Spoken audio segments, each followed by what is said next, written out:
নারীরা মাথার চুল আঁচড়ানোর পরে ঝরে যাওয়া চুল কখনো বিছানার নিচে রাখবেন না এবং ফেরিওয়ালাদের কাছে বিক্রি করবেন না। এই চুল নিয়ে যদি এই দুইটা কাজ করেন আপনি মারাত্মক বিপদের মধ্যে পড়তে পারেন। এর কারণ কি জানেন? রিসেন্টলি একজন মহিলা আমাকে ফোন দিয়ে বলেছে যে ওনার ঘর থেকে কয়েক গজ দূরের ওনার এক প্রতিবেশী তাকে ক্ষতি করার জন্য ফেরিওয়ালার মাধ্যমে সে চুল কিনে নিয়ে সেই চুলের মাধ্যমে ওই মহিলাকে ক্ষতি করেছে। তার ফ্যামিলিটা এখন খুবই ভয়াবহভাবে বিপর্যস্ত হয়ে গেছে।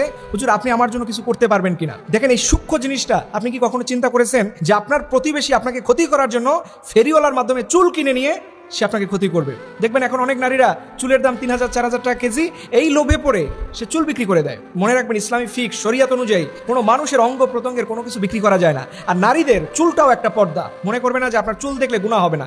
আপনার চুল এটা আপনার পর্দা, এটা আপনার জান্নাত, এটা আপনার জাহান্নাম। দ্বিতীয় নম্বরে, চুল কখনো বিছানার নিচে রাখবে না। কারণ আপনি যে ভালো আছেন, আপনি যে সুখে আছেন, আপনার স্বামী আপনার সন্তান নিয়ে যে আপনি ভালো আছেন, এটা আপনার অনেক আত্মীয় স্বজনদের ভালো লাগে না। তারা কি করে? স্বাভাবিকভাবে বেড়াতে গেলে ওই রুমের মধ্যে ঢুকে অনেক নারীরা দেখবেন মাথার চুল আঁচড়ানোর পরে এটা বিছানার নিচে পলিথিনের মধ্যে রেখে দেয়। এখান থেকে তারা জানে, কারণ সাধারণত ঘরের মধ্যে আপনার শাশুড়ি অথবা আপনি এই দুইজন মানুষই মহিলা থাকেন, তারা জানে যে কার বিছানার নিচে কার চুল থাকতে পারে। মনে রাখবেন, রাসূল সাল্লাল্লাহু আলাইহি ওয়াসাল্লামের মতো পৃথিবীর শ্রেষ্ঠ মানুষ, যার সাথে কোনো তুলনা নাই, এরকম রাহমাতুল লিল আলামিন আমাদের পেয়ারা নবীকে এই চুল চুরি করে নিয়ে 11টা গিরা দিয়ে এই চুল দিয়ে একজন ইহুদি নারী আল্লাহর হাবিব সাল্লাল্লাহু আলাইহি ওয়াসাল্লামকে অসুস্থ করে ফেলেছেন। ইভেন এতটাই অসুস্থ হয়েছেন যে রব্বুল আলামিন আমাদের আল্লাহ পাক সূরা নাজিল করতে বাধ্য হয়েছেন রাসূল সাল্লাল্লাহু আলাইহি ওয়াসাল্লামকে সুস্থ করার জন্য। আপনি বুঝতেছেন যে এই চুল কতটা বিপদের কারণ হতে পারে? আপনি কার চোখে চক্ষুশীল হয়ে বসে আছেন আপনি নিজেও জানেন না। এর জন্য বোনদেরকে বলবো, চুল এটা একটা পর্দা, এটা একটা আমানত, এটা যেখানে সেখানে রাখবেন না। এবং বর্তমান সময়ে এত সমস্যা, মানুষকে মানুষ ক্ষতি করার জন্য যে কত উঠে পড়ে লাগে, এটা আপনি দেখবেন যারা তদবির করে, যারা কুফুরির মাধ্যমে মানুষকে ক্ষতি করে,